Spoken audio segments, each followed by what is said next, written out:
Good morning to my streaming audience here at YouTube and on X. You are listening to Global Affairs Unfiltered. And as soon as I can bring up K-Talk with me, we have a new system. As soon as I can bring up K-Talk with me, then I will join them. It's going to be an interesting adventure today because I'm kind of locked out of control of the station for good reason. To allow me in, they have to allow others in, and I think some of them aren't quite as careful as I am. So as soon as I can get this going, I'm going to do that. So those of you who are already tuning into the stream, just be patient for a few moments. We've got a whole new system along with the radio station, and if it works today, I will continue simulcasting between K-Talk and the stream. If not, I'm just going to throw myself into the stream and be able to line up a much more professional presentation. I can bring a lot of things to the screen in stream that I can't do on the radio show. Now,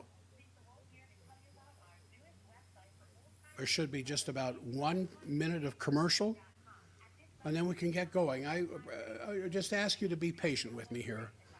I'm trying to get this as professional as possible. It's just screwed up so many times in the past that we're still working out the bugs, as they say. But I think I've got a pretty good show for you. The good things about Trump, the bad things about Trump, because there's a growing list of bad things about Trump that's got a lot of MAGA people scratching their heads. Whoa. So, just waiting for this commercial to finish here in the background. And then I need to know, and you can comment. You can comment here on the stream. No, it's still playing. Just be patient. This program will be edited. All this fluffy stuff here at the beginning will be taken out. I just appreciate those of you who are tuning in now on the stream. I'm just waiting for the stuff in the background at K-Talk to finish playing because I can't record. The program can't be recorded, but it's certainly being recorded here. It'll be up on my website. I mean, my streaming site. Ooh, Richard Chamberlain just passed away.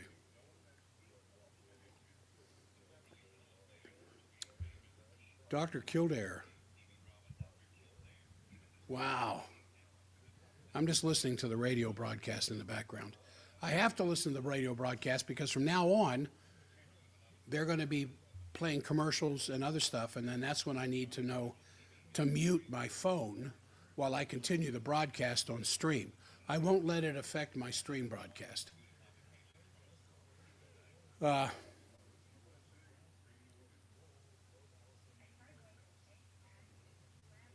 Okay, coming. There is a commercial playing now at the top of the hour, or 5 minutes after the hour at K-Talk. Please be patient. Just get ready to enjoy the rain today.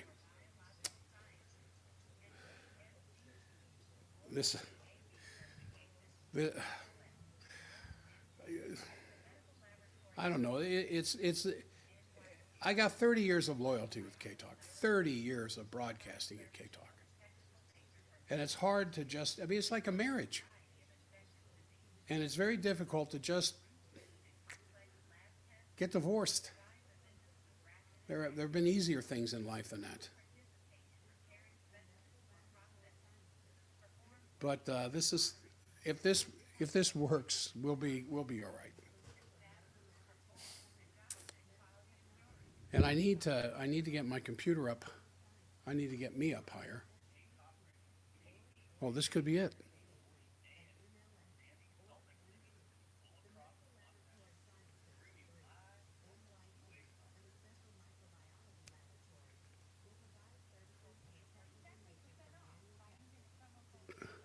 No, another commercial is playing. Those of you who are tuning into the stream right now, uh, give me another minute.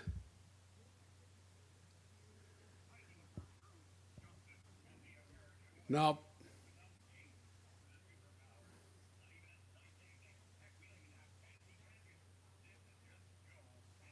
no. Shit.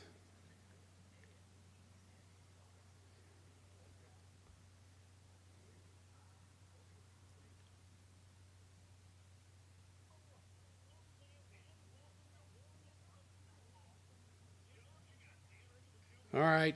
Please, I got to call Paul. Please, I got to call Paul. Just be patient for a second. Damn. This is, well, I'll tell you, it's getting me closer to the ultimate decision that I need to make.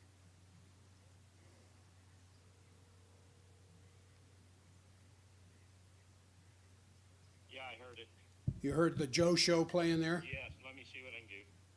I'm really just this is making me want to wash my hands of the whole thing. So. Well, I just. I'm on also, so let me see what I can do. I'm gonna try to call. Thanks. All right. All right, those of you who are on the stream, if Paul calls me back, let's just get humping here. I appreciate your loyalty. I would much prefer to do the stream than to play that old radio station. As I was saying there earlier, I've got 30 years of loyalty. It's like quitting K-Talk is like getting a divorce. But I think there's enough people who appreciate the programming that I do and the show that I produce that if push comes to shove, they'll go ahead and find out how to get on the stream if they want to hear what I have to say. And then, as I've been saying all along, I want to produce several shorter programs. And if I don't get on K-Talk this morning, I might make. Now I don't have time to do it this morning, but several shorter ones. And today, the stream program this morning will not be 2 hours. The only people who get away with that are people like Joe Rogan. But I'm getting ahead of myself, but the cool thing about this is if I am limited to doing the stream, I could bring on guests.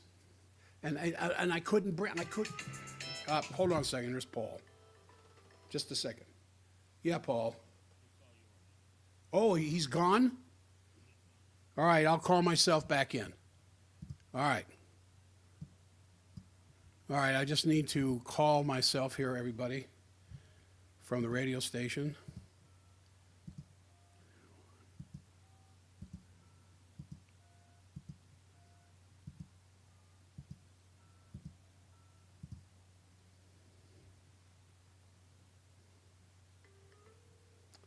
All right, this might work. All right. So we have a new program here at K-Talk, and I'm also on the stream. Thank you for those on the stream being patient for all of this.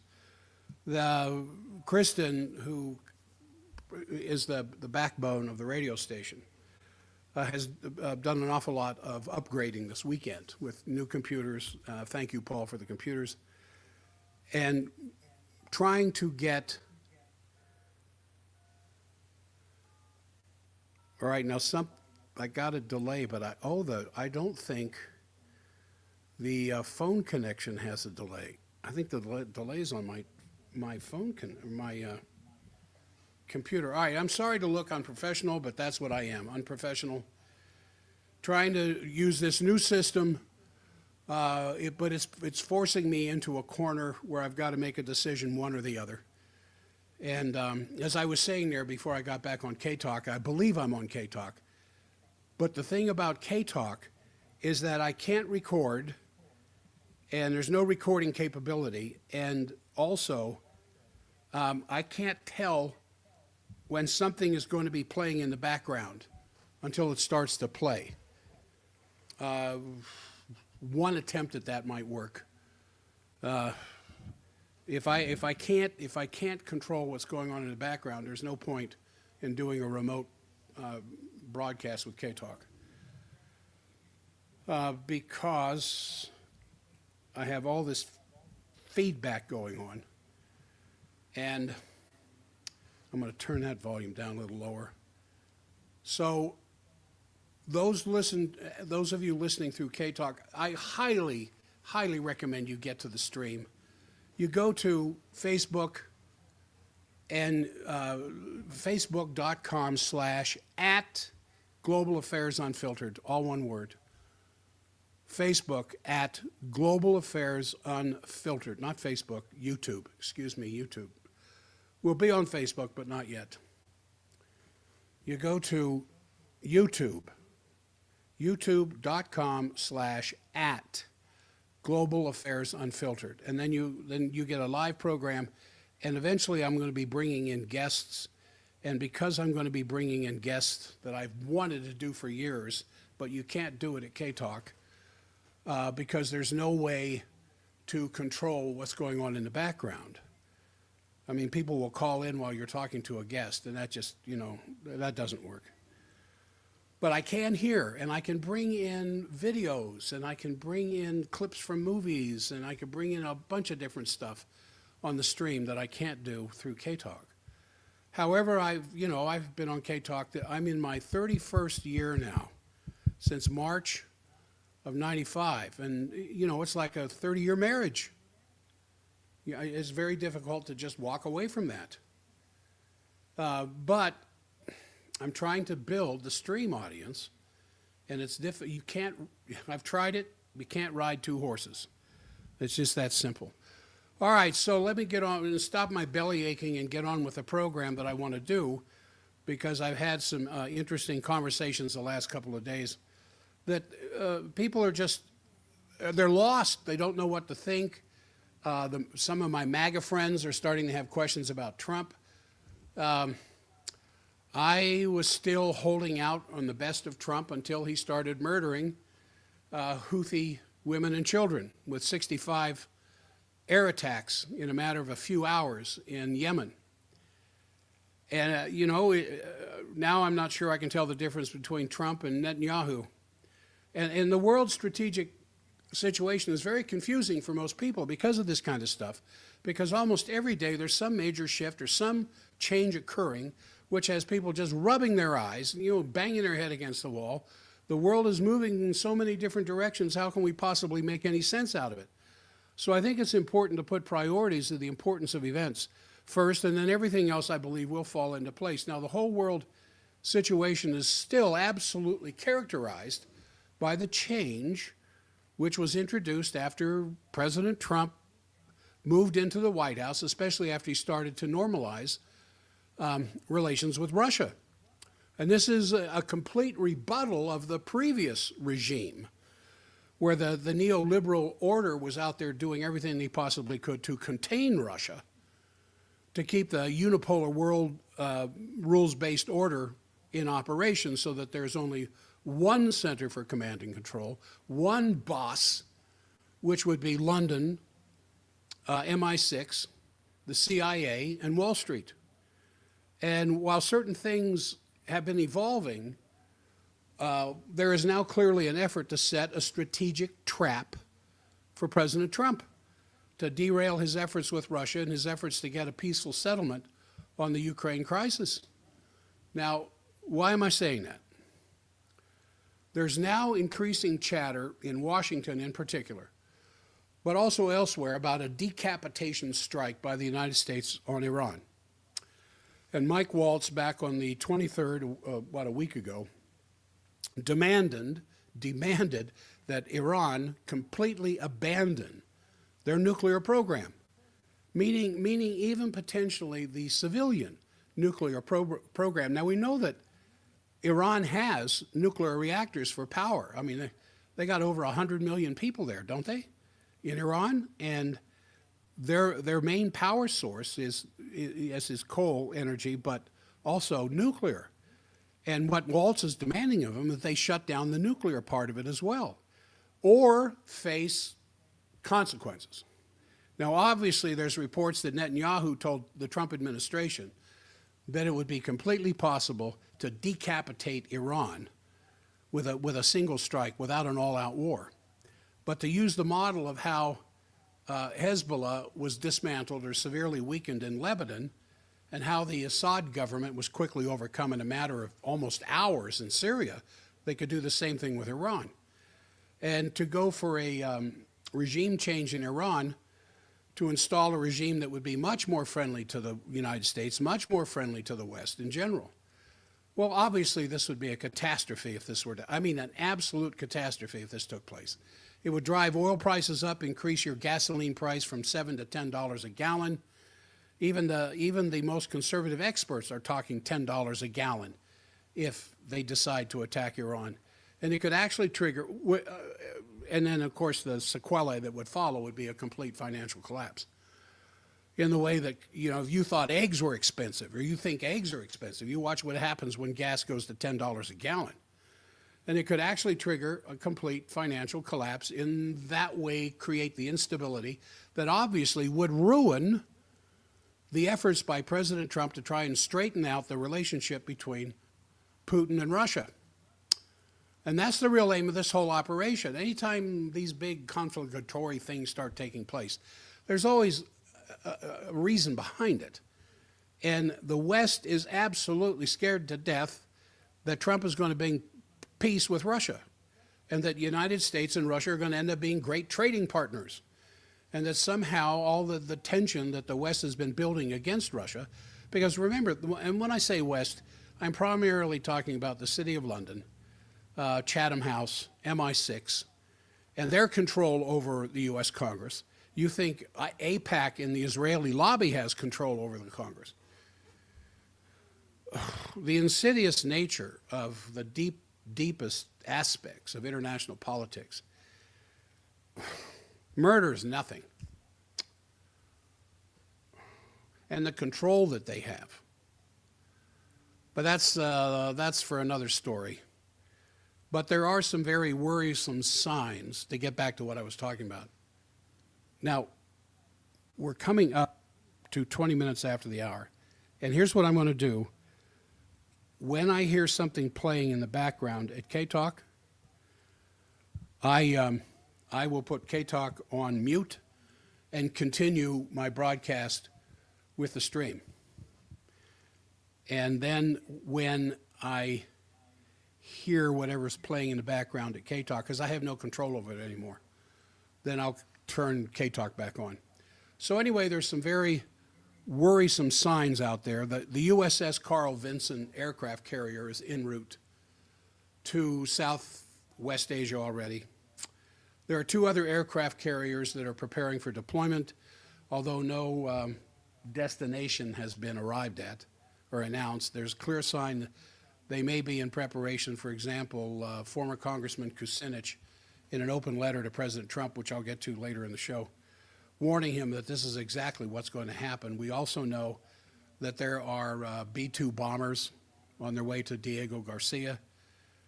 This is not good. And, it can't be looked at separately. This is not an event in and of itself from the efforts of the Europeans to sabotage the Ukrainian discussions in Riyadh between the United States, Ukraine, and Russia, where the slow, moderate progress seems to have been made because President Macron, in a so-called meeting of the coalition of the willing, which just took, 3 or 4 days ago in Paris, with Starmer and Zelensky being there among total 30 countries, I think. The result was that the coalition of the willing now wants to send French and British troops, not to the border of Russia, but as a reassurance force inside the Ukraine, because they are totally running out of Ukrainian service people to do the job. So they're talking, Macron and Starmer, talking about British and French soldiers, as I said, not right up to the front line. They're just on the eastern side of the Dnieper River, but in the country to help maintain some kind of stability. That's absolutely ridiculous. Even, all right, K-Talk is playing something in the background, so I'm going to continue with my stream.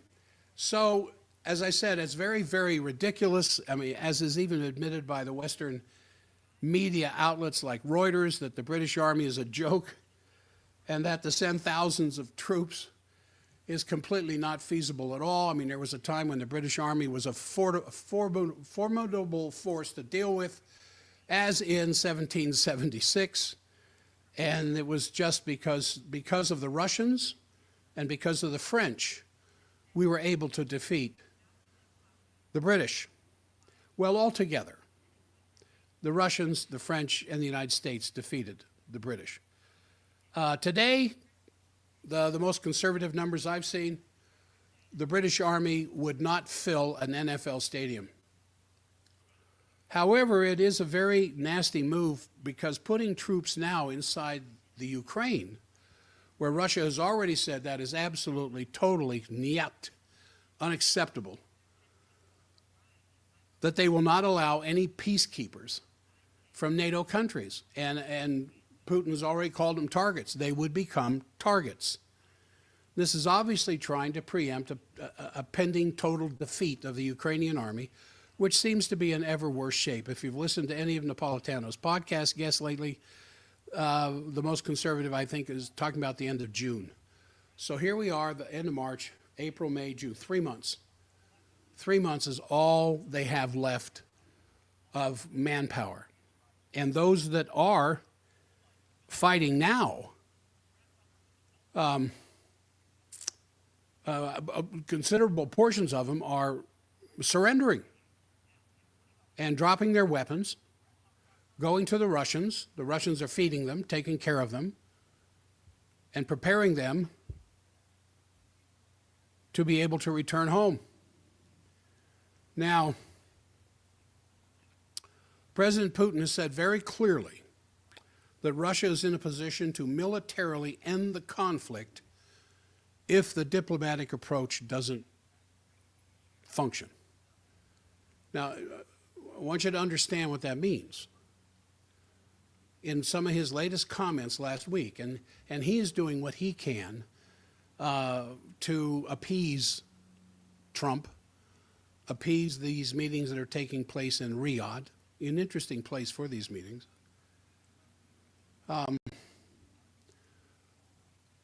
To prepare the ultimate meeting between Trump and Putin. And Trump is talking about now if Putin doesn't recognize some peace deal or some a ceasefire deal in the Ukraine, he's going to double, triple, quadruple the sanctions on...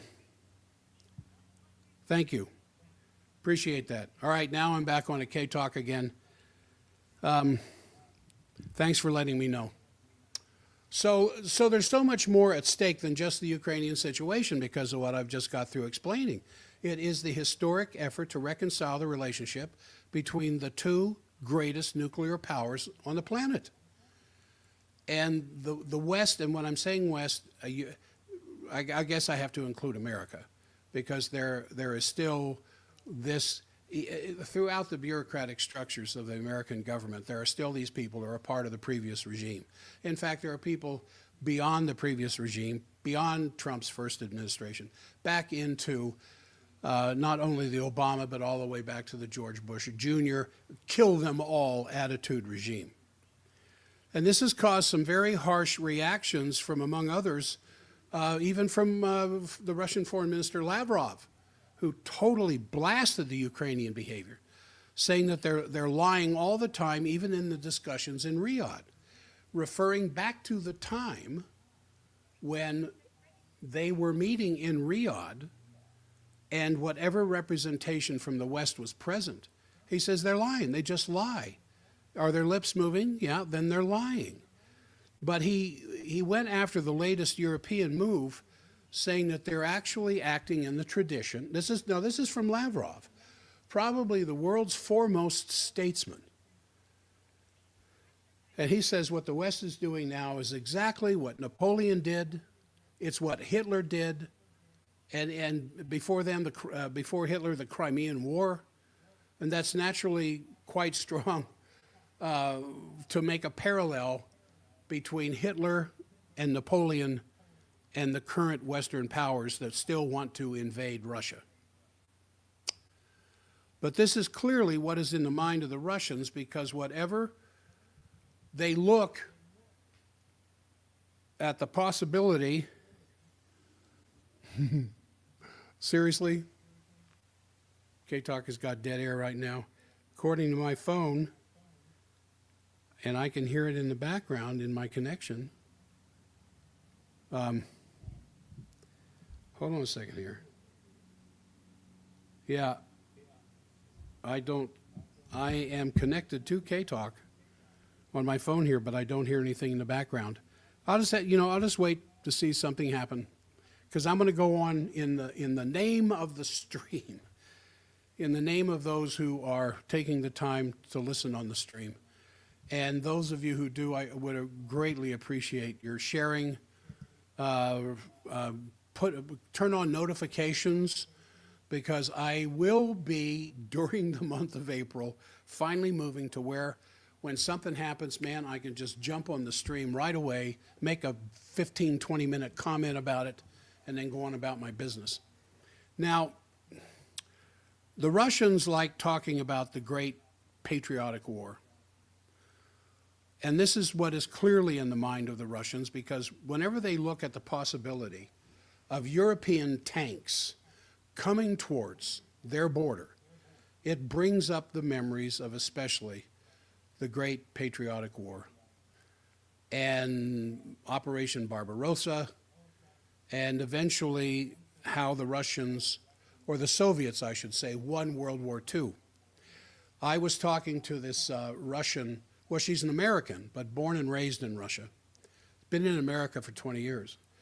And she is the sister of a fellow I take care of who's a patient. And interestingly enough, she's so happy with what's happened to him with headaches and sciatica that she came to find out what I do. And we're talking about Russia and Putin and things. And she just turns to me and says, "Who won World War II?" And I said, "The Russians." And she about jumped out of her chair. She says, "No American knows that." I said, "Well, it's because Americans listen to the news."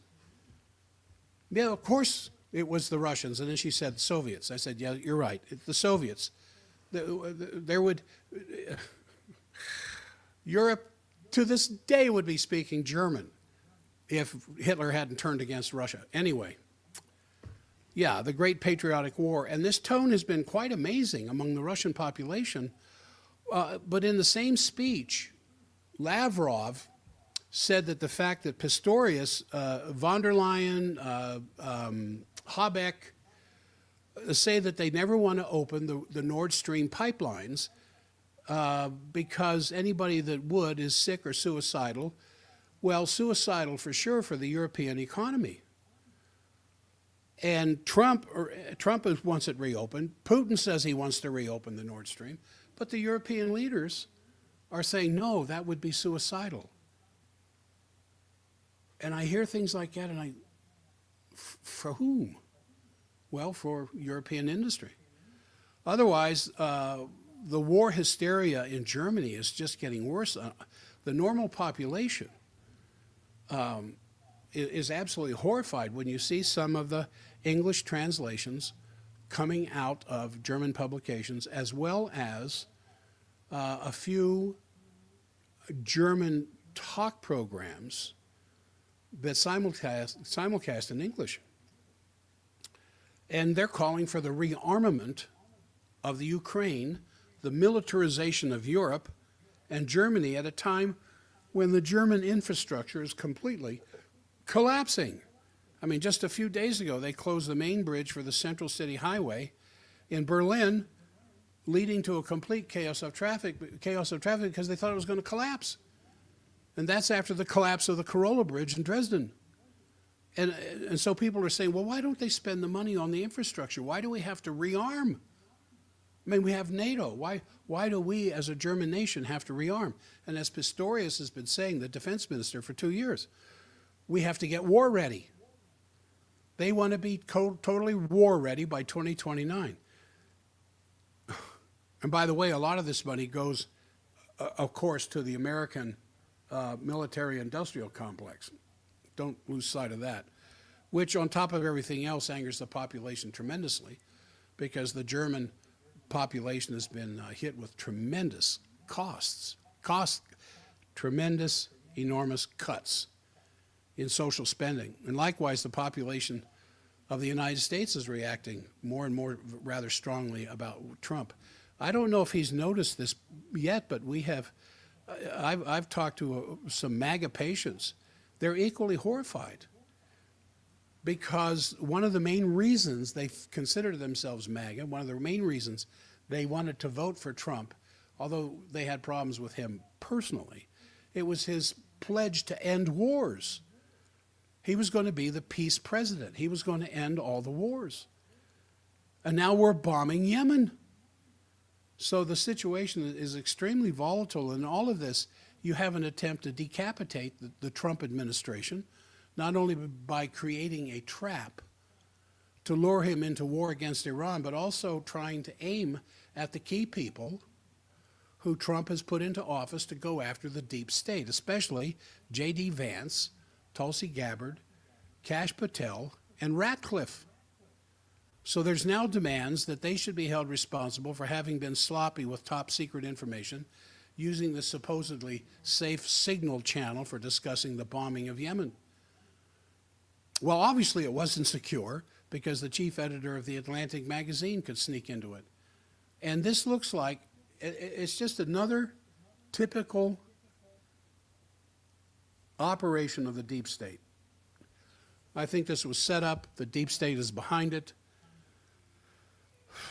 because President Trump at the same time was releasing all the FBI files on Russiagate from his first administration, so naturally that goes after the culprits who are responsible for that.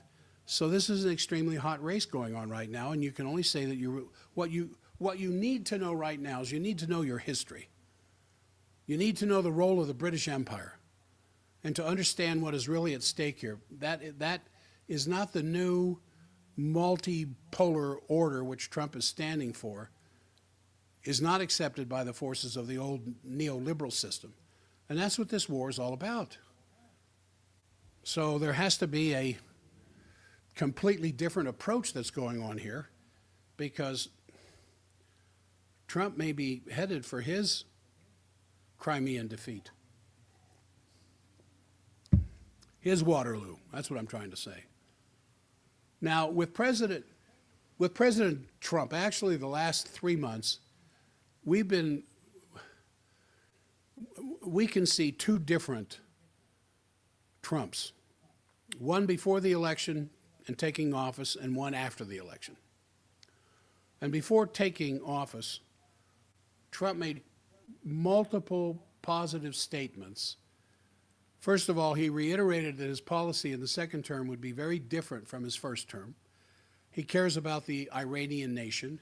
He wished even publicly stating wishing success for the Iranian supreme leader and insisted that he's after a peaceful deal and diplomacy with Iran.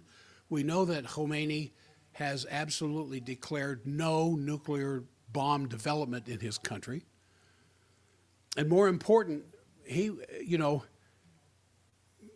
only real issue, Khomeini, was that Iran would not have a nuclear bomb.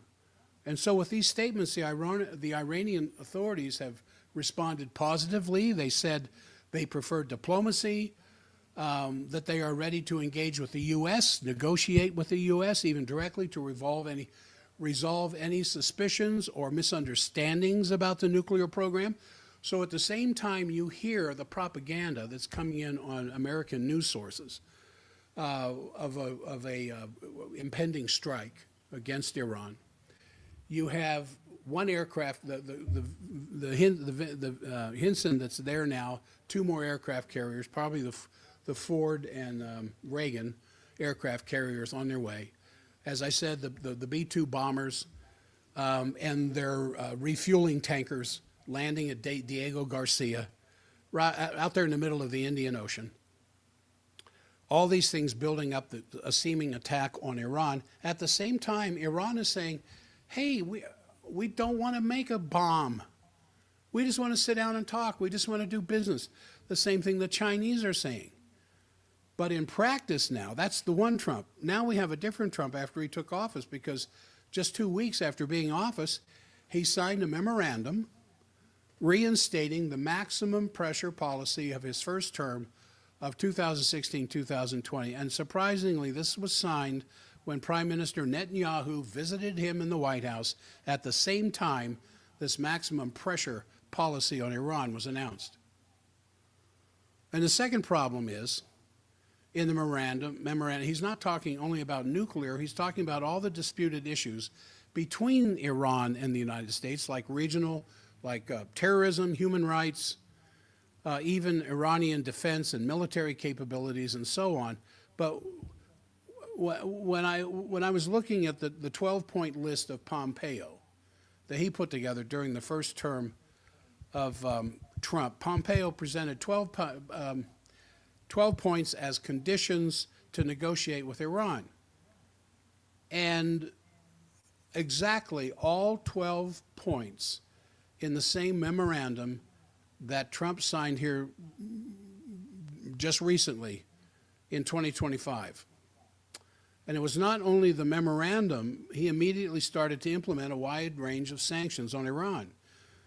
Nevertheless, two weeks ago, he sent a letter to the Iranian supreme leader, and Israeli sources revealed that the letter is threatening and that President Trump has given a 2-month deadline to the Iranian side, either agreement to stop and break down their nuclear development programs or war.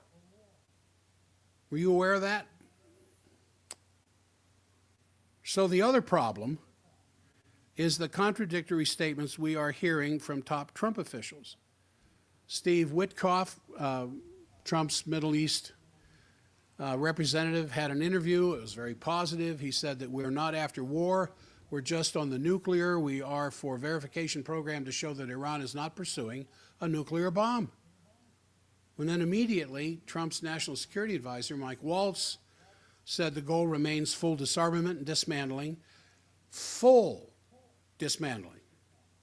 It means Iran should dismantle all the enrichment programs, which is impossible. Iran isn't going to do that because a significant portion of the electrical power supplied to their millions upon millions of population is nuclear powered.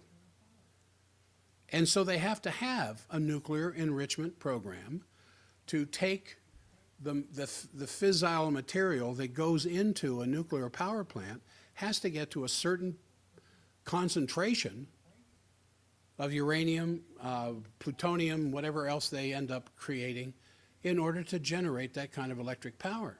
Now, what concerns the West in some of the arguments that I've heard come out of the West is that Iran within 1 week could take that enrichment that has created the nuclear material for a power plant, in a week could make bomb material out of it. So in this letter that Trump sent 2 weeks ago, he is demanding, I mean, this is, see, I have these friends who keep saying, how long are you going to hang on to Trump? And I keep saying, he's a businessman. He's a businessman. He's a businessman. Just be patient, because when the trap is set, he's going to bring down the empire that's threatening America's revitalization. It's getting harder for me to believe that, because this letter is demanding that Iran dismantle all their enrichment program. And with these policies, President Trump shows in practice after he took office, then Iran announced that Iran is not going to engage anymore in direct negotiations. Iran would be open to continue indirect negotiations. And why would Iran move away from direct negotiations with the United States after having tried to have direct negotiations? Because they find out that the United States is doing the same thing that Lavrov says. They're liars. Are their lips moving? And then the second issue about the Iranian nuclear file, the international agency to examine this stuff, and Iran, the inspection group and Iran, the tensions have greatly escalated. On February 8th, the IAEA reported that the Iranian stockpile of 60% enriched uranium had reached 275 kilograms, excuse me. Remember, a kilogram is 2.5 pounds. So you multiply 275 kilograms by 2.5, and you're going to end up with enough, the specialists say, enough fissile material for 2 nuclear bombs. Nevertheless, Tulsi Gabbard, the U.S. Director of National Intelligence, just a few days ago, said the U.S. assessment says that Iran is not pursuing a nuclear weapon at the moment, and the Iranian Supreme Leader, Ayatollah Khomeini, has not authorized nuclear programs in Iran. Now, how reliable is that information? Well, Iran is full of spies. Iran is full of spies for Hezbollah, for the Mossad in Israel, for the United States, for Russia, for China. It's not that hard to come up with spies. And because of the reliability of this intelligence gathering that she sits at the top of, she seems pretty sure that Iran is not pursuing the development of a nuclear bomb. Hence, Signalgate, a setup by Deep State to get rid of her. Because the military-industrial complex, the Deep State, doesn't want somebody like her at the top of the intelligence gathering. So back in December 2024, 3 EU countries, Germany, France, and UK, they informed the UN Security Council that they're going to use unilaterally this snapback mechanism. Russia has argued that the EU lacks legal authority to unilaterally trigger the snapback, and simultaneously Russia, Iran, and China have established the Group of 3, negotiating the possibility of a nuclear deal, and in an official statement they have opposed European and American policy on the Iranian nuclear dossier. What does all of that mean? Well, just 2 days ago, the Iranian Supreme Leader responded to Trump's letter, and for me, there's 5 points that are interesting in this letter. One is the first term of President Trump. The Japanese Prime Minister paid a visit to Iran, met Ayatollah Khomeini, delivered the message of President Trump in the indirect meeting between the two. And in the time Trump withdrew from the nuclear deal, Trump assassinated General Soleimani, and then Ayatollah Khomeini said that he's not going to respond to Trump anymore, and then he publicly said that Trump was not worthy of a reply. But this time, Khomeini responded to President Trump and the letter that Trump sent 2 weeks ago, which is a positive sign. Then the second issue is that although President Trump's letter was delivered by the United Arab Emirates, Iran's response was delivered to Oman, and then Iran wanted to show that they do not trust the United Arab Emirates because the United Arab Emirates is an ally of Israel, and they initiated the Abraham Accords, or they initiated the Abraham Accords, and so Iran just Iran is showing distrust and showing that they do not like Abu Dhabi to be engaged in Tehran-Washington relations.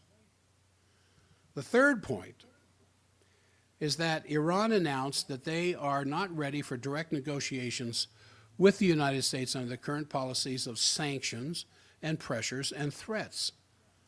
So they will engage in indirect negotiations. And if there is progress, they'll go for direct negotiations. If there's no progress, there's no need for direct negotiations. Now, as I understand it, Iran has responded positively to every positive point of Trump's letter, and they have made mutual counter threats to every threatening point of President Trump's letter. And so a lot of people are asking now, is there going to be indirect negotiations? Who's going to be the mediator? I think Oman and then Russia, and they have a higher chance to be mediators. And so when you look at the signs of the possibility of war, the first sign is that we notice the warmongers have again become very active. Prime Minister Netanyahu is doing everything in his power to use Trump's error with Signalgate to drag the United States into war with Iran. The neoconservative voices. Oh.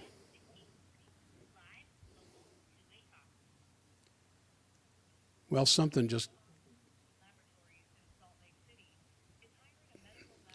Well, there's a commercial coming across K-Talk. Even if I'm not on K-Talk, at least commercials are playing. All right, now.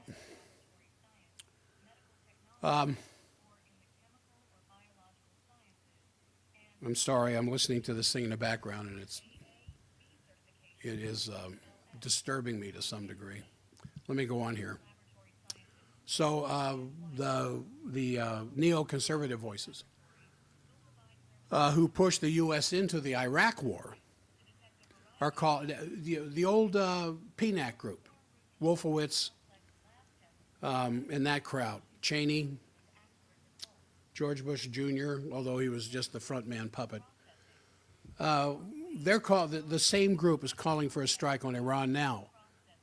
Groups like the Foundation for Defense of Democracies. The Israeli lobby, of course, is pushing hard for an attack on Iran.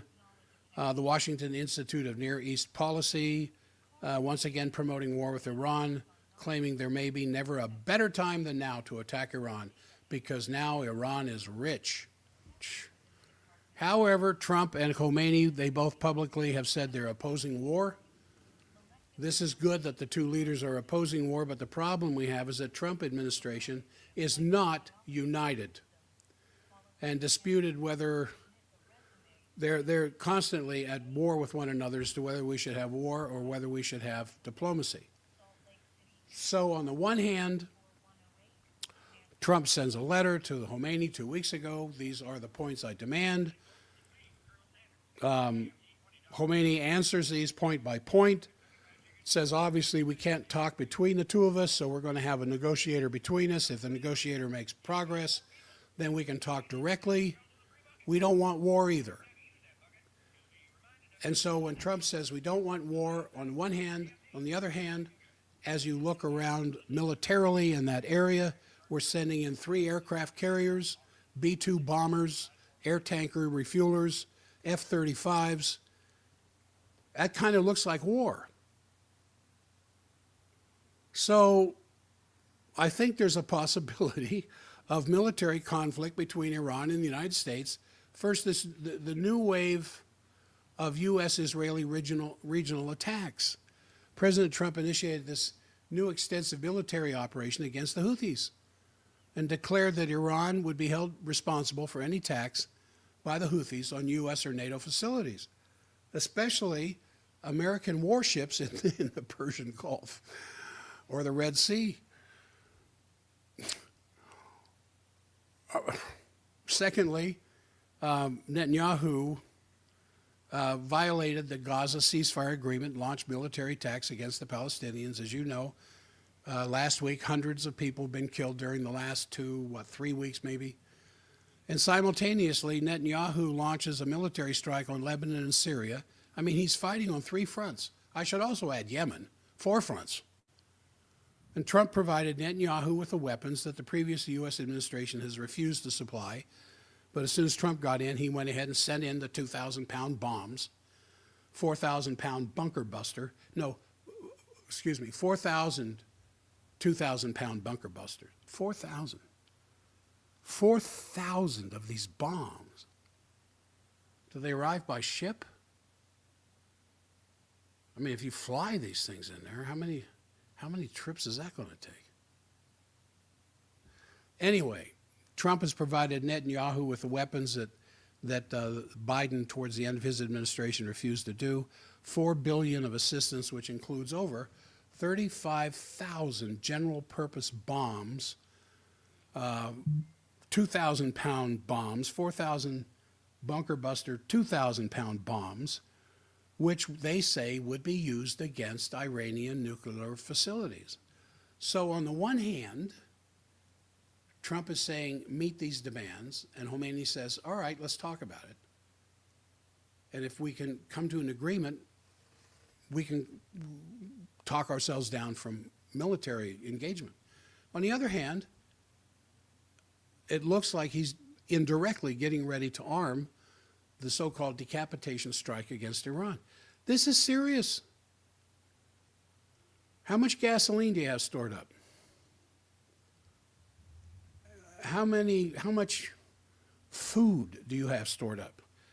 Do you know what happened to food prices at $10 a gallon gasoline? And they couldn't get the American reserves released fast enough to make up for what will happen if no oil flows out of the Persian Gulf. And then the next issue is the reality of the military buildup beyond the talk. As I said, the Carl Vinson aircraft carrier is on its way to South Asia.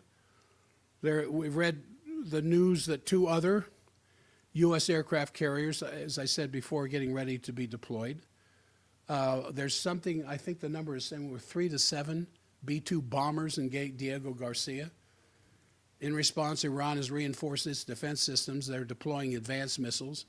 Iran, Russia, and China have joint military exercises going on in the Gulf of Oman, showing the military tie that exists between Iran, China, and Russia.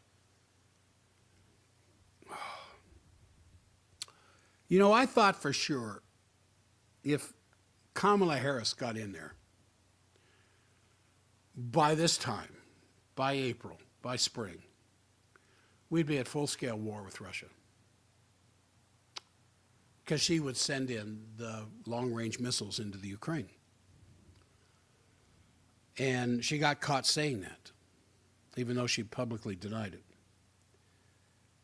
And now, when Trump got in there, I thought, wow, well, I can back off from my nuclear worries. But now Iran is bringing all its defensive systems online. You can't hide it. It's a matter of satellite observation. And Iran, Russia, and China are having joint military exercises in the Gulf of Oman. Will Russia step in if a decapitation strike ordered by Netanyahu takes place? And then the next issue, the reality is a race between sanctions and the nuclear issue. The U.S. is increasing sanctions and pressures, and in return, Iran is ramping up its nuclear activities and missile deployment. And as I said earlier, and this comes from Ted Postal, it comes from Scott Ritter, I think even Larry Johnson may have said something like this, that Iran, given push to shove, is only 1 week away from material for a nuclear bomb. And apparently what they have right now in the last stage before it becomes nuclear material is enough for 2 nukes. One for Haifa. I don't know this, I'm just saying. One for Haifa, but where would they send the other one? And so the next issue is really of diplomatic ultimatum. You have read a lot that Trump has given the 2-month ultimatum to Iran. And the reality of the time limit that we have, because, October 2025, I think it is, which is a period of the United Nations Security Council Resolution 2231 is going to be terminated.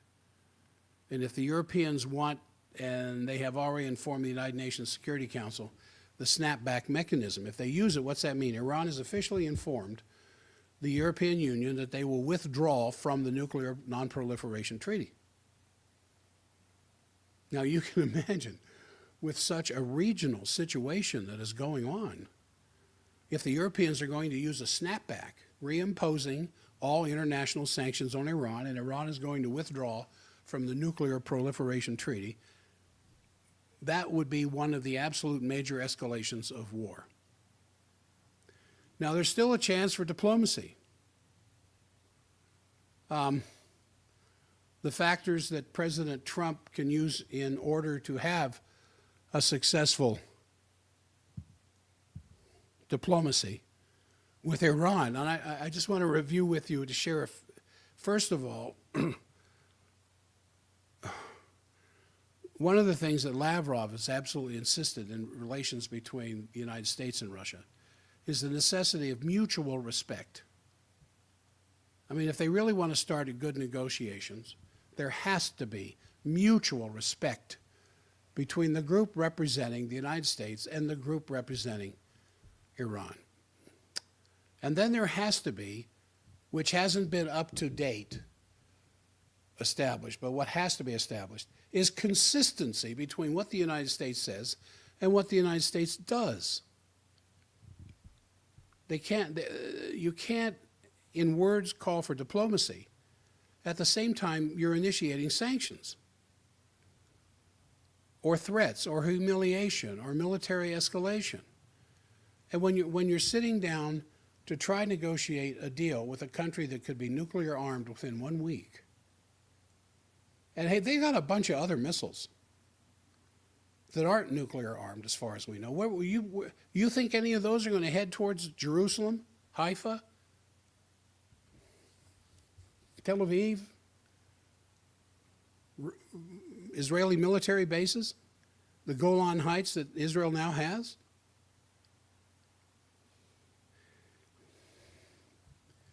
Yes, I am. Let me tell Paul something here. Yes.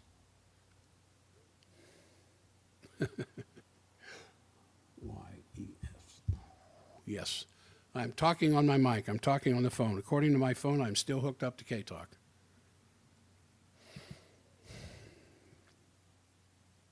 So, when you're talking about having a deal, you don't send in 3 aircraft carriers and B-2 bombers with their refueling tankers and expect the other side to trust you. And a deal should be based on international rules, because the U.S. has shown under President Trump that the U.S. does not respect international rules.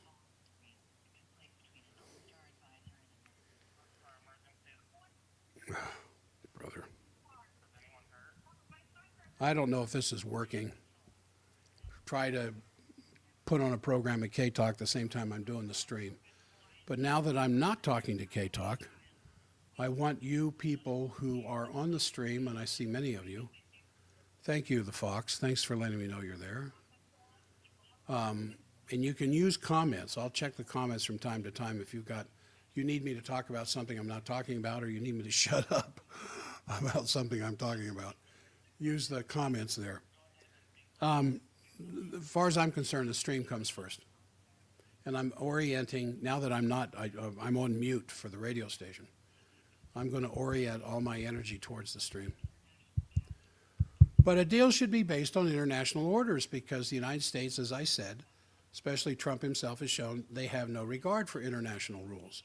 Like the United States withdrew from the Joint Comprehensive Plan of Action, the JCPOA, that Iran nuclear deal, which is a clear violation of the United Nations Security Council Resolution 2231, which is going to be terminated this October if it's not reinstated, and it doesn't look like they plan on reinstating it. And if they're to agree on different issues, they should agree the criteria should be international rules, not what the talking heads behind each of the ears are telling them to do. And the deal should consist of concerns of both sides, not only the United States concerns, but Iranians. The Iranians have their own concerns. Then they both should agree they would negotiate on the concerns of the other side. That's what the Treaty of Westphalia was all about. Instead of killing each other. And then what about the sustainability of a deal? I mean, that's really the question. You look at the deals that have gone on between Hamas and the IDF. I mean, even if there is a deal, even if there's negotiation, even if there's an agreement between Iran and the U.S. under Trump, what's the assurance that the next president would not kill the deal like Trump did with his previous administration? And then the other point is that they should discuss all the issues. Doesn't mean they should have comprehensive agreement, but they need direct comprehensive agenda, not comprehensive agreement. It's impossible to agree on everything in such a short period of time. But they need to start with a nuclear issue and then go to the second one.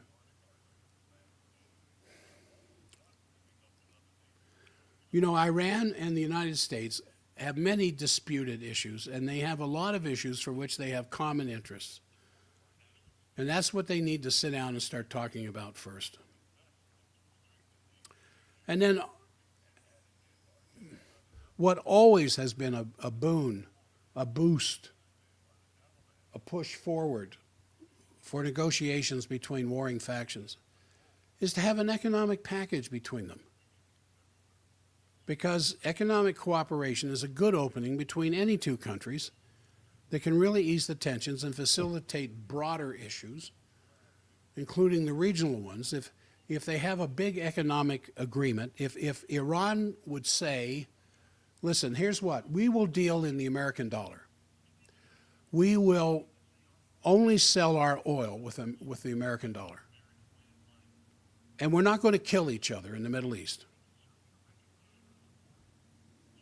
And then the Americans would say, all right, we will lift the sanctions if you'll deal only with the American dollar, get back to the petrodollar.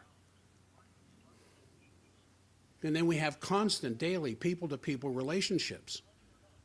I mean, the Americans and the Iranian nation, they're not enemies to each other.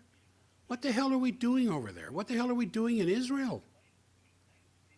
What the hell are we doing in some 800-plus army bases around this planet, but to extend the American hegemony and the control of this planet for the benefit of American industry, especially the military-industrial complex.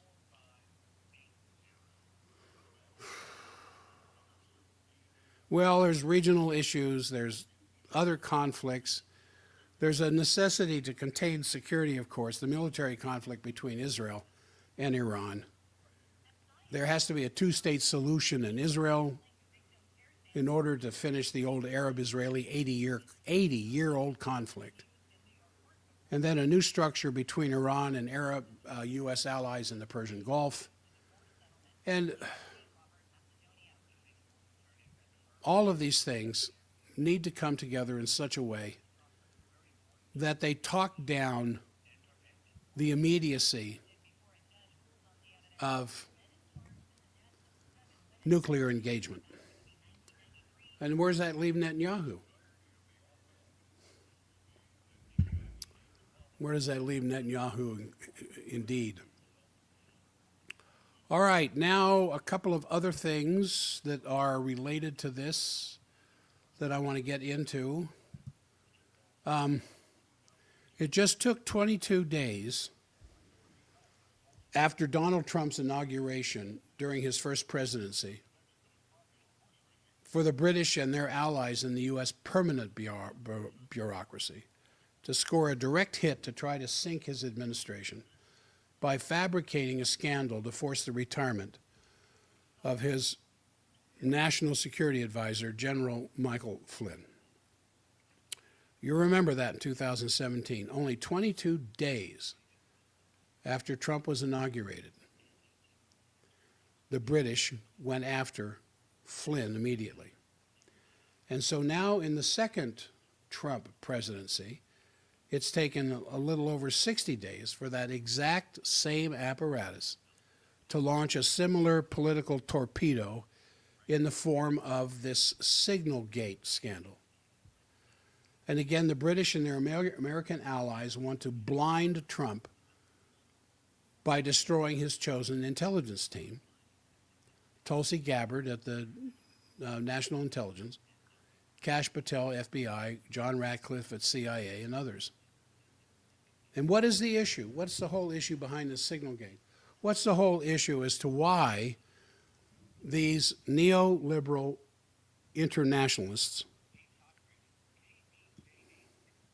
want to get rid of these three people. Now,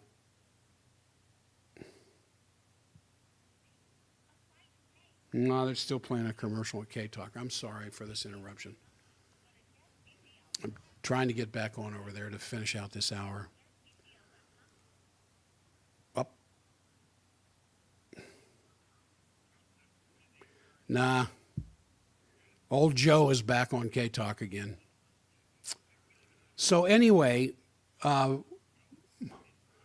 fabricating this scandal to force General Michael Flynn out of Trump's presidency, now in the second term, the same group, to repeat myself, the same group is coming back now to try to get rid of Tulsi Gabbard, Kash Patel, and John Ratcliffe. And what is the issue? Well, the British Empire is alarmed at the signs that President Trump is breaking the United States-United Kingdom special relationship and has instead initiated a sovereign political relationship with Putin and could do the same thing with China's Xi Jinping, which threatens their control over the global architecture. Now think about that. Think about what that means for a few moments here. The British Empire is nothing compared to what it was 100 years ago.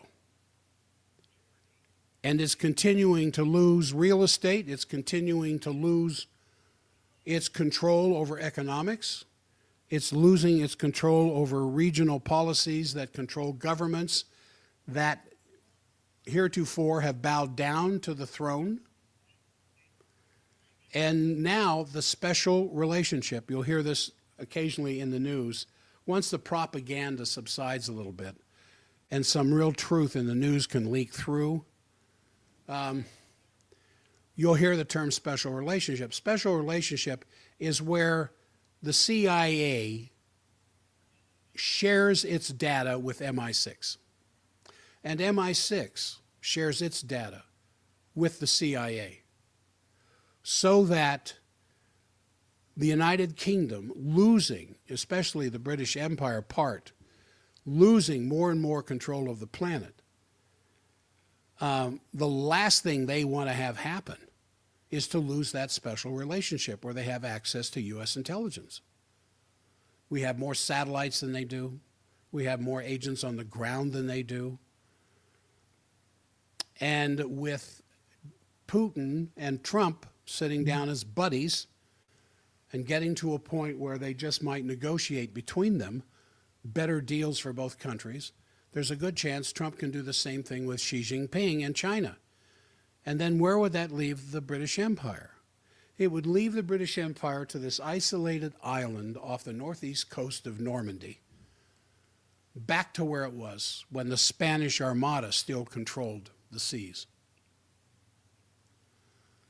And so you need to ask yourself, why would former MI6 chief Richard Dearlove, insist that the United States and Israel get together to overthrow the Iranian government and bomb its nuclear facilities to hell?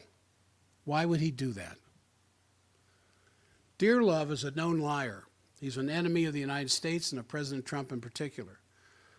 Dearlove's role in orchestrating the Steele dossier that was used to set off Russiagate, and his documented assurance back in July of 2002 that no one need worry, that the evidence being cited to justify the invasion of Iran was thin, because the intelligence and facts are fixed around the policy, not around the actual problem of Iran having weapons of mass destruction. And Dearlove reminds us that Great Britain has always had a closer relationship with Israel than people might know. He describes Iran as the primary destabilizing force in the Middle East. And he said if we see the end of theocracy in Iran one way or the other, the Middle East will look rather different and will be less of a geopolitical problem. and less of an existential threat to Israel. And so Dearlove relied on two key lies being used to sell that's going on right now in Washington to strike the Iran program. That is that Israel had very, very seriously disrupted and taken down Iran's capabilities in the region with its own decapitation strategies applied elsewhere. For example, Dearlove was praising Israel's booby-trapped pagers operations having succeeded in a near demolition of Hezbollah. Remember that, was it 2 years ago? Was it 3 years ago, whenever that was, when all the pagers blew up and killed over 2,000 people? He revealed to the Jewish Chronicle that shortly after he retired from MI6, he was invited to Israel as part of a security discussion following the aftermath of the 2006 Lebanon war. And he insisted with a smile that he couldn't go into detail about why he was there, but he said the Israelis really got their act together after that war in confronting the threat posed by Hezbollah, and that the Sunni Arab leadership have realized that the Middle East's best hopes for containing Iran and maybe getting a reasonable regime in Iran in the future is the alliance between the United States and Israel. Oh, this just, as I go on here going through these points, it just turns my stomach. And so Dearlove is forecasting, he says this, quote, Trump and Israel together are not going to allow Iran to develop a nuclear capability. Just the ick of that sentence. Trump and Israel together. Israel can't do a damn thing without Trump. Israel can't have a decapitation strike against Iran without these 3 U.S. aircraft carriers and these dozen B-2 bombers.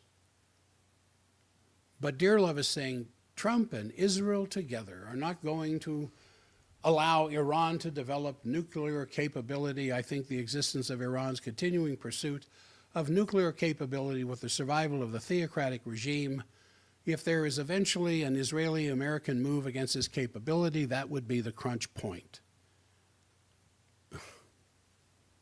But he's not shy. Dearlove is not shy. Former director of MI6.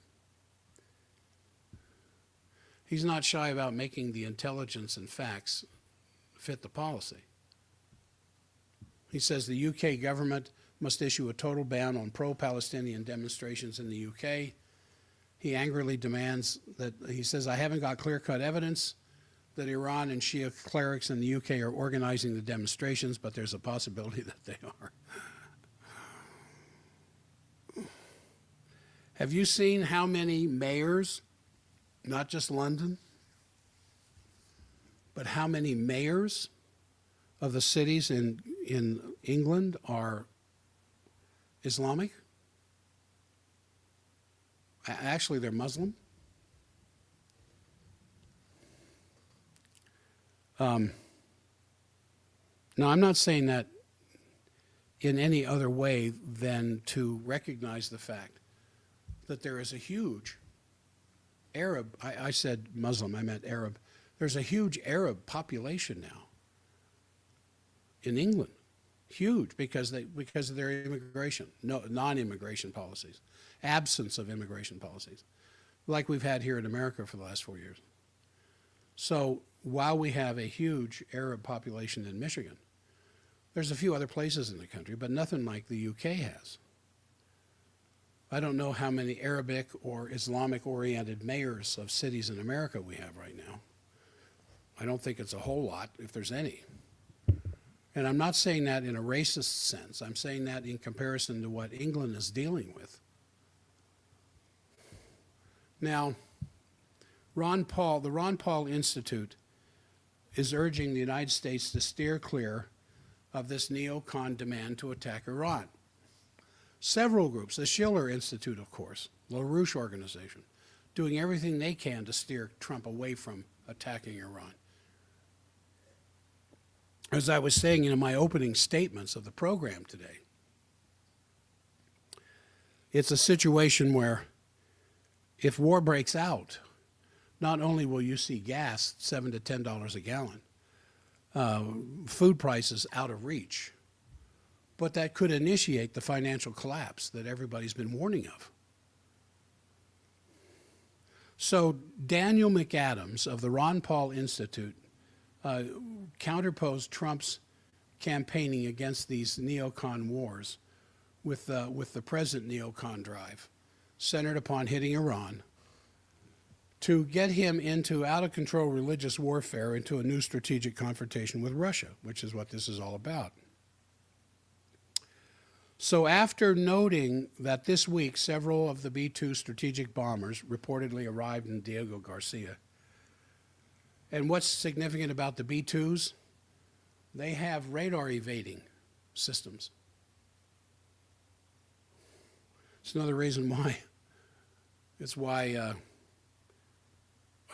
Putin put his foot down about B-2 strategic bombers anywhere near Russian borders. But McAdams was writing in the Ron Paul Institute here just this weekend.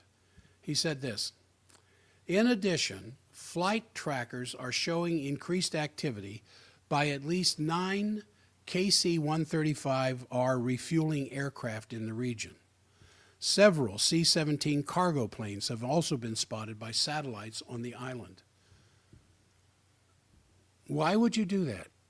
Why would you bring in on Diego Garcia? If you don't know where that is, just go to Google Earth and put it in under search. It'll take you out in the middle of the Indian Ocean, hundreds of miles away from any other land. And sitting there is this huge Air Force base. And why would you bring in B-2 bombers? Why would you bring in these huge refueling tankers? Why would you order the U.S. carrier strike group Carl Vinson to the Mideast? So, as McAdams is writing here, President Trump today warned, although his big preference is that we work it out with Iran. If we don't work it out, bad things are going to happen with Iran. Oh, President Trump, you just don't talk like that. Come on. So he says, so is the U.S. president elected with the promise to end wars? Yes, that's one of the reasons why I voted for him. Rather than start them, is he ready to launch a war against the modern, technologically advanced nation of 90 million with an extremely complicated terrain, advanced military capabilities, and a newly signed strategic partnership treaty with Russia? Well, no one knows, he says. Then McAdams continues, so is this a big bluff to get Tehran back to negotiating deals with Trump himself that he abrogated when he was in office the first time? And if so, why would Iran trust Washington this time? Or will Trump again heed the call of Israel's Netanyahu and expend U.S. blood and treasure to take out Israel's enemies? Already, the article continues, already Trump's top picks, including his ambassador to Tel Aviv, Mike Huckabee, are urging action against the head of the snake, as Bibi is wont to describe Iran. The pieces are falling into place, and Trump's entire cabinet is chock full of individuals for whom a war with Iran is the single most important item on the foreign policy agenda. As analyst William Shriver points out, Iran is certainly not Yemen, Afghanistan, Saddam's Iraq, Gaddafi's Libya, or Noriega's Panama. The United States, under 4 years of mismanagement by whoever was acting as Biden's brain, has already thrown everything it had available in an attempt to secure a strategic defeat for Russia, and lost. The D.C. neocons move from failure to failure without skipping a beat, even as the U.S. economy is bled dry by the war machine. This war would be the end of Trump's presidency and could well be the end of the U.S. economy itself, all for an outrageous domino theory presented to a large degree by U.S. religious extremists, not unlike the religious extremists they claim to oppose, that Tehran is seeking to take over the United States. It's bonkers, yet for those of us who spend decades watching U.S. foreign policy, bonkers usually wins the day. So get strapped in. Great article. So, while Trump, to some degree, seems to be trying to talk down things with Iran and to talk things down with Russia. Hegseth is in Manila trying to promote war with China. I don't know if I want to get into that. I've got some other points I want to hit. I'm just listening to what's going on there for a second at K-Talk. For those of you, again, who are on the stream, I salute you. Thank you for being there. It would not hurt to like and subscribe, and also hit the notifications thing so that when I do something live, you'd be notified whether you'd have time to listen to it or not. So Signalgate, I got a text to explain a little bit more about that. That's the big Russiagate thing now.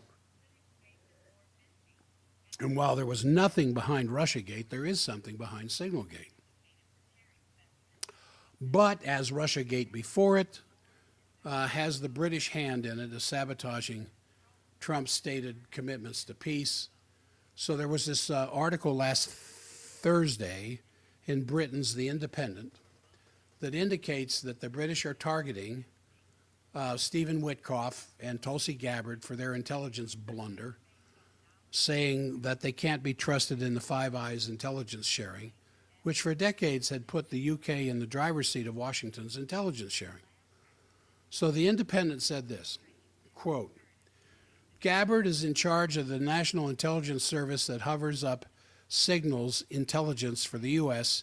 and liaises directly with General Headquarters in the UK. Risk-averse Five Eyes intelligence agencies will draw only one conclusion from her evasion of the question. She can't be trusted. Now, the question of how the Atlantic's Goldberg, who was one time Israel's Defense Forces prison guard, ever got on the highly restricted Signal chat group is a central unanswered question to this. And it's also important to look at the Signal app itself. And one feature which, now the Signal app, you can get on this. It's out there. And it's not very well protected as far as security is concerned. And what was happening is that discussions involving the Yemeni bombings were being discussed on this open, non-secured avenue for these discussions. And of course, that's what's mounting all of this concern on the level of infrastructure security inside the United States security apparatus. So the question the Independent failed to mention is that Signal itself was recommended for use by the Biden administration's Cybersecurity and Infrastructure Security Agency in a guidance published 1 month after or before Trump's inauguration. And the Signal application was part of the Color Revolution toolkit used during the operations under Hillary Clinton's State Department during the Obama administration, promoting its encrypted system for use of the on-the-ground activists and agents, particularly all the way back to the Arab Spring. Now, Catherine Mayer, the current CEO of National Public Radio and the former CEO of Wikimedia Foundation, was one of the key leaders of the Signal Foundation, where she presently remains a member of the board. And Gray Zone's managing editor, Wyatt Reed, wrote this article in 2023 in which he notes Mayer's role with Signal and the app's funding by deep state agencies. This was known and this was published back in 2023. She, Mayer, currently serves as the United States Department's Foreign Affairs Policy Board and is the chair of the board of directors of the Signal Foundation, the U.S. government-funded outfit behind the encrypted messaging app Signal. Millions of dollars of the initial funding used to create the application were delivered via the Open Technology Fund, an offshoot of CIA-founded propaganda mill, Radio Free Asia. According to her LinkedIn profile, Mayer served on the board of Open Technology. Reed's Gray Zone article went on to say that she also spent time in Libya in the immediate aftermath of NATO's disastrous regime change war, noting that Mayer and fellow regime change activists were conducting democracy training, with ISIS and al-Qaeda busily taking over the entire regions of the country. What does all that mean? I noticed as I was watching Western news propaganda, and that's what the news is propaganda, for Pete's sake. I told you that thing I read last week about someone visiting China and as a guest of some Chinese diplomats, they happened to notice that the various homes in which they visited and the offices in which they visited, the Chinese did not pay attention to the news broadcast programs in China. And the fellow asked his guide, why is that? To which the Chinese guide surprisingly, or was surprised by the question, says, are you kidding? Every Chinaman, every Chinese citizen knows that that news is just propaganda. We don't listen to that. We know it's propaganda. We listen to alternative sources. Now you counterpose that to what we have here in America, and you wonder how people can have some of the dumbest ideas that they express in public in this country. It's because they listen to evening news. And I don't care if it's Fox or the dwindling CNN or MSNBC or some of the icons of left-wing media broadcast who are disappearing one after another. It's all propaganda. I was listening to Fox this morning. Propaganda. I'm listening to local Fox 13 because I like Damon Yanni's weather reports. Propaganda.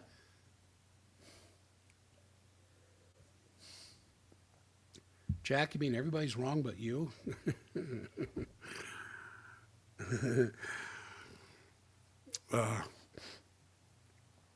Let me do a quick aside here with measles. I don't want to forget this. According to a March 28th CDC report, there are now 483 confirmed cases of measles in 19 states, with 70 people having been hospitalized. There's been one confirmed death in the outbreak. Another death is under investigation. And the report by the Centers for Disease Control indicated that 97% of these cases involve people who were not vaccinated or whose vaccine status was unknown. In other words, of the 97% of the cases, many of them could have been vaccinated. Measles have been virtually eradicated in the United States, but the number of cases has been rising in recent years. In 2024, the U.S. had 285 cases of measles. And as of December 31st, there was one death in a child in Louisiana. And we have no idea what the conditions of that child was at the time they diagnosed measles. Was the child dying from something else? So the Texas health officials report 400 cases, with the highest concentration in Gaines County and the South Plains area along the border with New Mexico.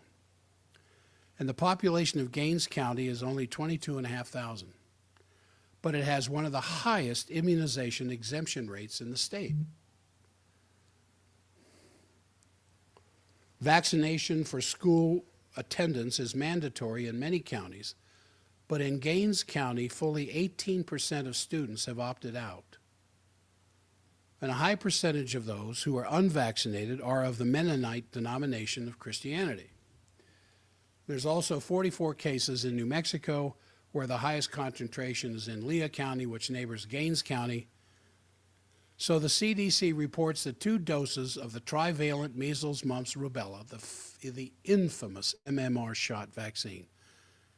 The CDC says it's 97% effective at preventing measles for life. 1 dose is 93% effective. Now, how do they know that? Who did they watch for their entire life to determine those kinds of percentages? See, this is propaganda. This is propaganda, a subtle form of propaganda. Because when you hear the CDC is saying this, and after the last 4 years, who would believe anything the CDC had to say? Or the FDA, for that matter. So the CDC says that 2 doses of the trivalent just means 3 shots in one, or quadrivalent, 4 shots in one, or hexavalent, 6. There are 6 shots. They're 97% effective at preventing measles for life.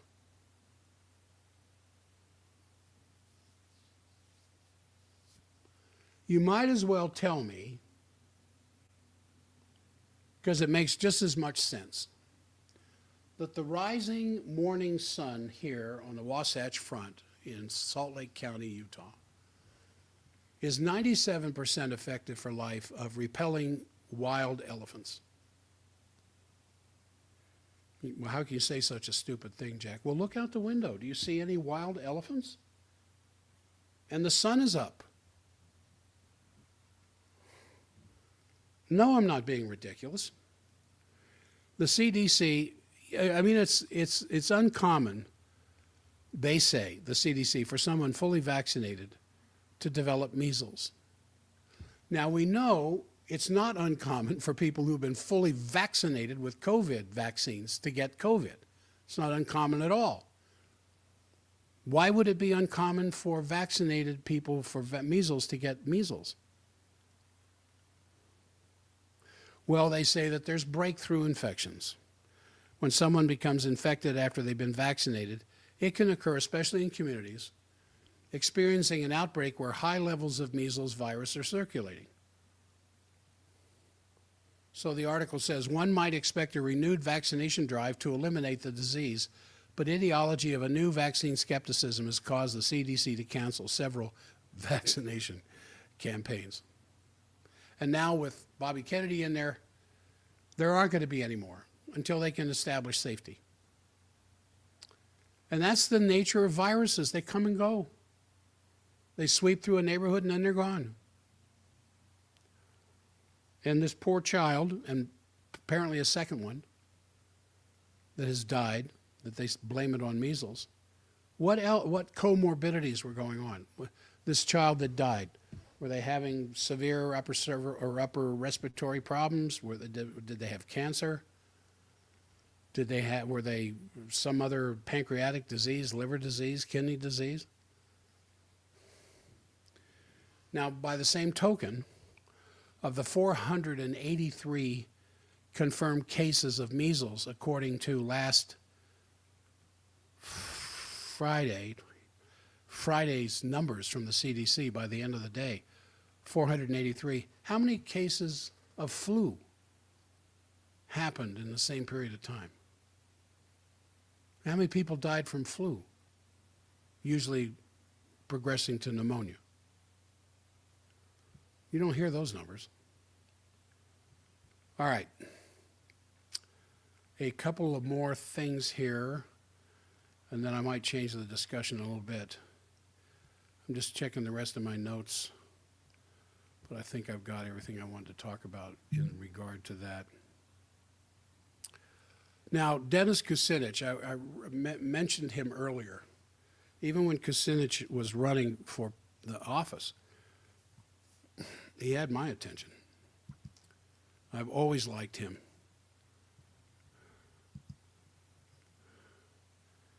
Do we know where these people came from? Are they actual American citizens, or were they from a third world country that does not bother with vaccinations? Not to mention we're the unhealthiest we've ever been. Boy, that's absolutely correct. Thank you. A listener who's texting me. Well, the majority of the people who are unvaccinated, and see, and this is how the propaganda from the CDC works. The majority of the people who are unvaccinated are part of the Mennonite community. They don't talk about how many of them might have vaccines or measles. They're just saying Gaines County, Texas, has the largest unvaccinated population in the state. A large portion of the unvaccinated are members of the Mennonite community. Therefore, the majority of those who have measles must be the Mennonites. That's how the propaganda logic works, when nothing could be further from the truth. Did they do blood tests on all of these Mennonite children? The unvaccinated ones? No, because their parents aren't going to let a needle anywhere near their children's blood supply. It's, you know, it just gets to the obvious where you just slap your face. How can people believe this crap? All right, I want to get into this letter from Kucinich that he wrote the Trump Organization. I think it's really good because this, as of last week, this deployment that has started against Iran, that at any minute, you know, what is this? It's March 31st. It's 8:30, a little after 8:30 in the morning here in the Mountain West. At any minute, there could be news breaks of a decapitation strike against Iran. I'll tell you, if that happens, I'm done with Trump. Even though I think he's far better than where we would be with Kamala, it looks like he's not completely the free man that I thought he was. But I am kind of washing my hands of him right now because of what he's done to these Houthi women and children. The same thing that Netanyahu is doing to the Gazans. The deaths now, for a year and a half since this thing broke out, is over 50,000.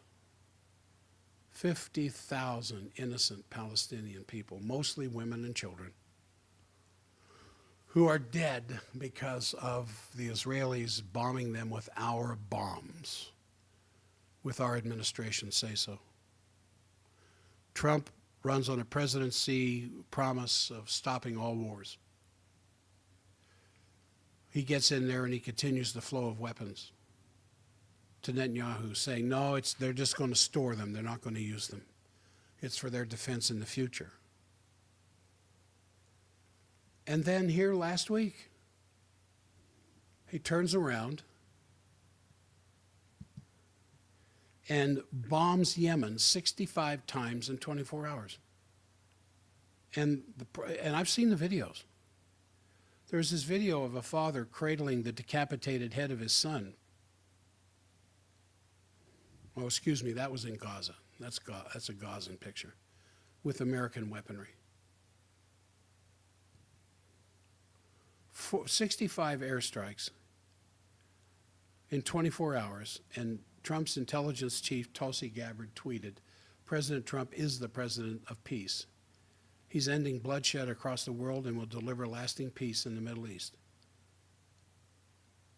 I'm sorry, Director of National Intelligence Gabbard.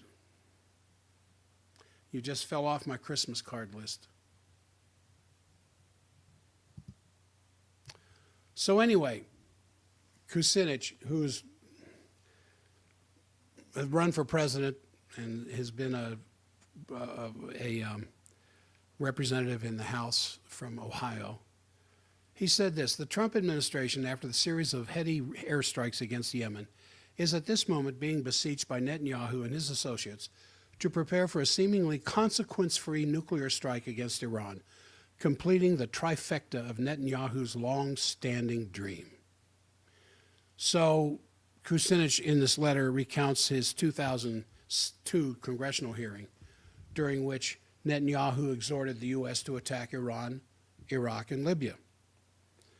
And Kucinich says, I spoke to Mr. Netanyahu outside the hearing room and asked him that If he was so convinced these countries are a threat, why didn't Israel commence the attacks? Oh no, he responded, we need you to do that. So Kucinich continues in this letter. Recently, President Trump said he would love a deal to prevent Iran from having a nuclear weapon. I would love to make a deal with them without bombing them. At the same time, U.S. B-52 bombers capable of delivering nuclear bunker-busting bombs are engaged in joint exercises with the Israeli Air Force in preparation for a potential strike at Iran's underground nuclear sites. These joint maneuvers were reminiscent of the cooperation and interoperability exercises that took place between the UK and French forces in preparation for a real-world offensive against Libya in 2011. Ayatollah Khomeini replied, "Threats will get them, the Americans, nowhere, and refused talks under such conditions as deceptive." This is in the letter.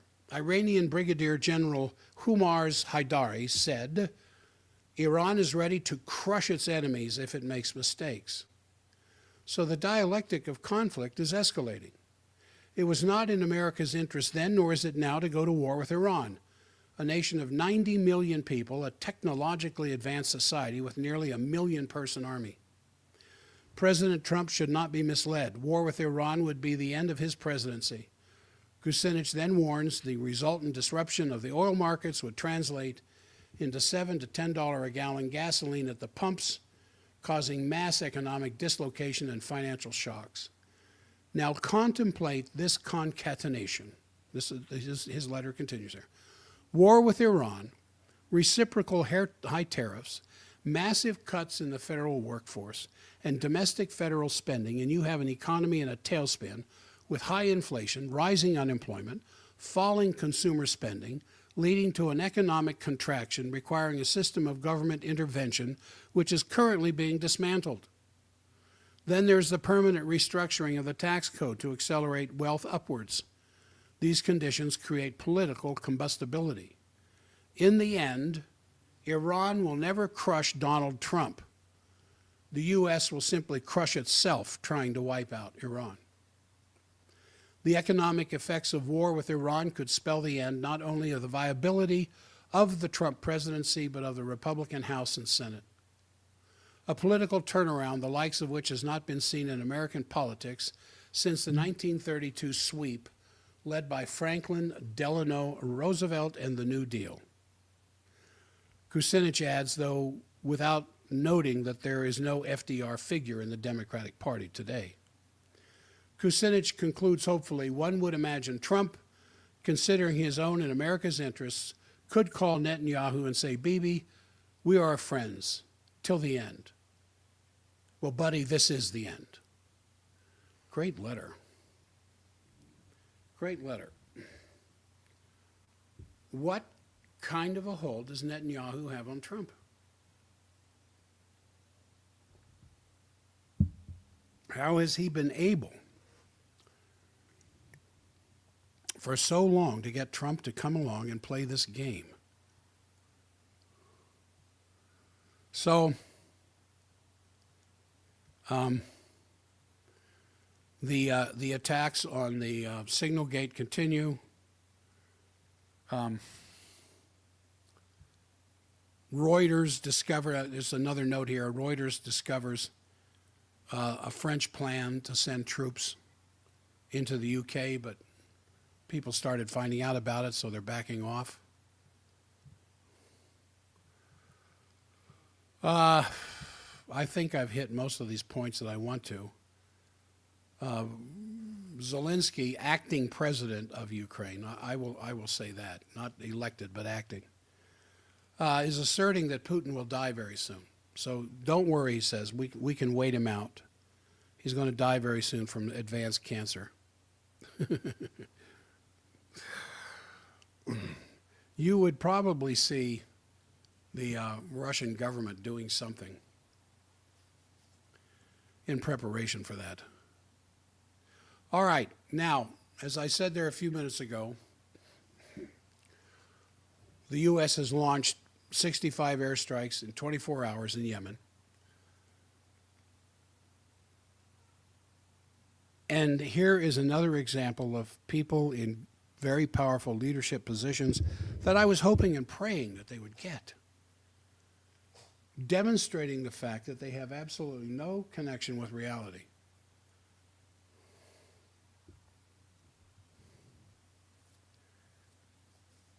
The word terrorist anymore is a meaningless tool of imperial narrative control. This is part of the propaganda. And I was watching how they're using the term terrorist.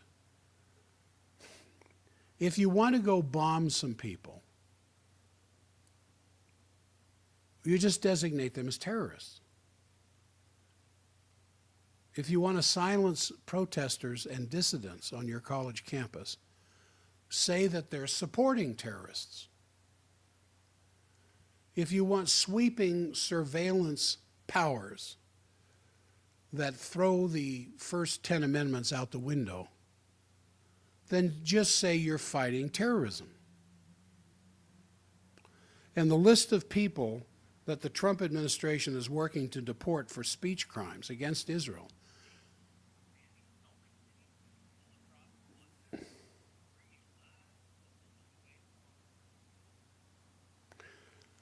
station ID there at K-Talk. Oh, commercial. So the list of people that I said that the Trump administration is putting together to throw out of this country for speech crimes. Remember, we used to have something called the First Amendment, freedom of speech. And as Napolitano has just so clearly explained,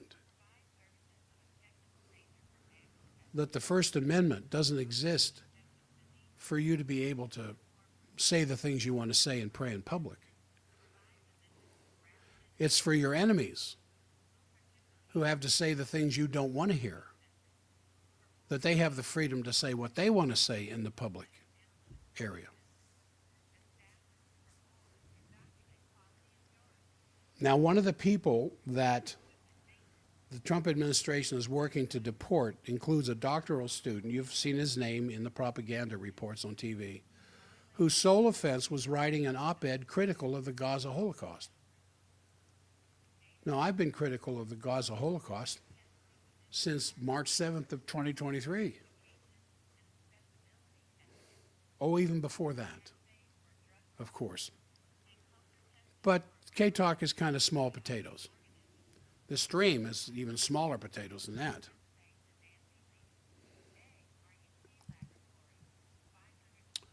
But Republicans have spent years whining that the government is too big, free speech is dying, everyone's too weak and sensitive, oh, get over it, only to turn around and applaud the government for stomping out free speech to protect their delicate little ears from having to hear wrong think about Israel.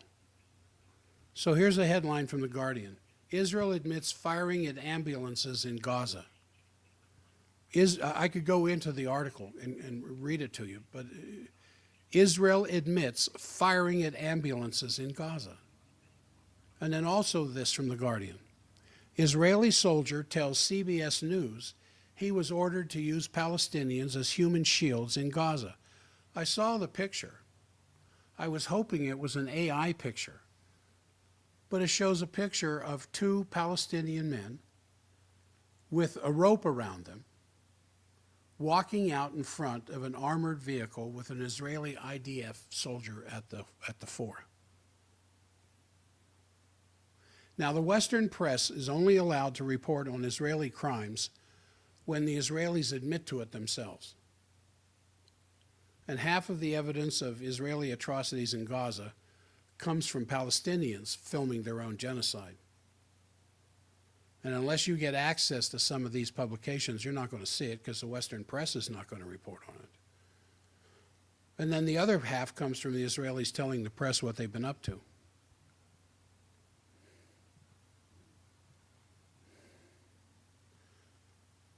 This is a post from Tulsi Gabbard. President Trump is the president of peace. He is ending bloodshed across the world and will deliver lasting peace in the Middle East. Where Joe Biden failed, President Trump will succeed. Does that mean where Joe Biden failed in his bombing of the Yemeni women and children, Trump will succeed? I know, that's probably uncalled for. The Democrats have committed genocide, now the Republicans are committing genocide, and there you have it. What do you think is going to happen in the midterms? That's just next year. Is the MAGA influence going to still be strong enough by then that the Republicans maintain control of the House? Did you hear Elon Musk's comments about the House the other day? Man, I wish he was an American citizen. I mean, I wish he was born in America. I like him more and more all the time. I'm not sure all of his procedures are. Well, I'm not going to get into that. I like some of the stuff he's doing, but this speech he gave. The speech he gave about the importance of the House. He was up in was it Michigan or Wisconsin where they have this special election, and he's going around now with public gatherings. He gave out the two $1 million checks to people who signed the petition, and.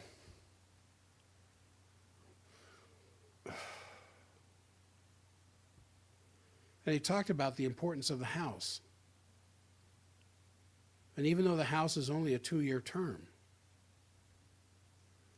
he says it's really the most powerful branch of the American government because they control funding and they control the declaration of war. And which, of course, has meant nothing since World War II, because when the executive branch of government wants to go to war, they just go to war anyway. They call it something else: police action, regime change, whatever. Send in the Marines, which is an act of war. And so Musk is talking about how important it is for the Republicans to maintain control of the House, because the House absolutely sets the power control of the U.S. government, because they control funding. And if the Republicans or the conservatives were to lose control of the House, we would have what you've seen the last 4 years, or times in the past when the Democrats had complete control of both houses and the kind of policies that got passed. But even with a Republican House the last 2 years of Biden's administration, look at all the stuff that's happened in this country culturally. And now, with the Republicans pushing this genocide in Gaza, and now the genocide that's starting to take over Yemen against the Houthis, there are a lot of MAGA people who are taking off their hat.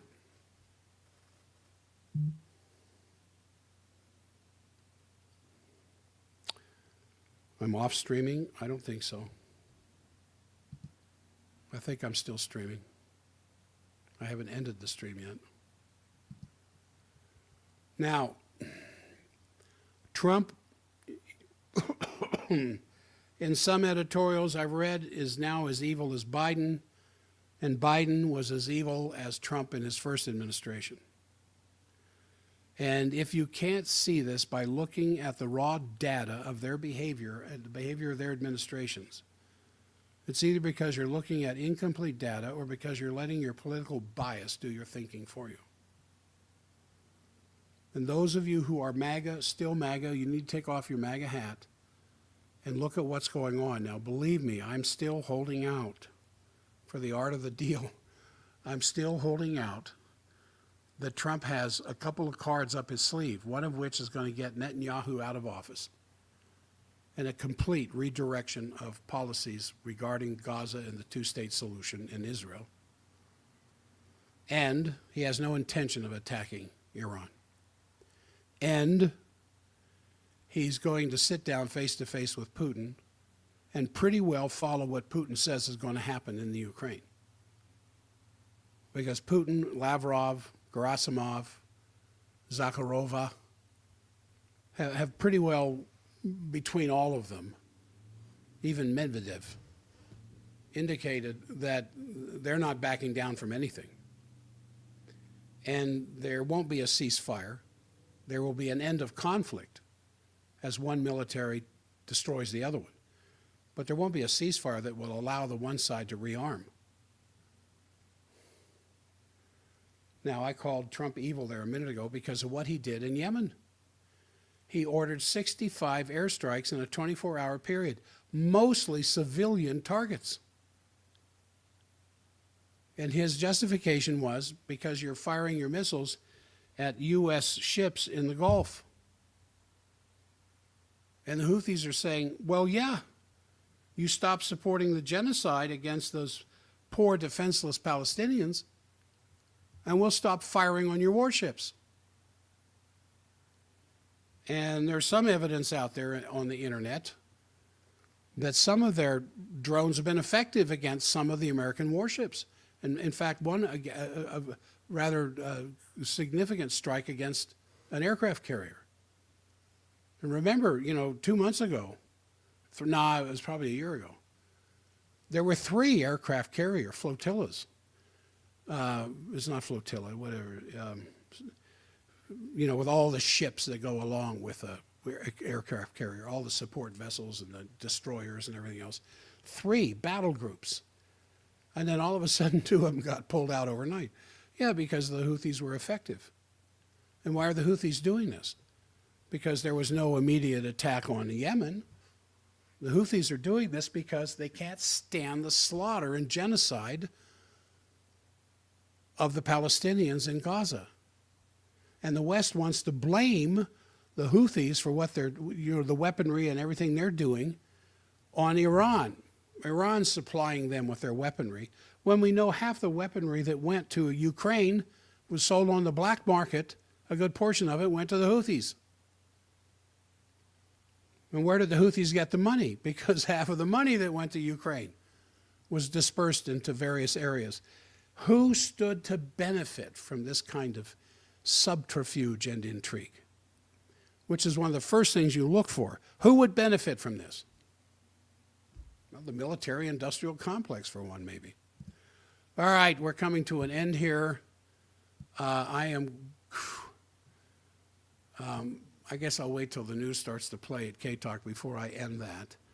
On the stream, I will pick these subjects up tomorrow. I wanted to get to Elon Musk and the shocking surge in Social Security numbers.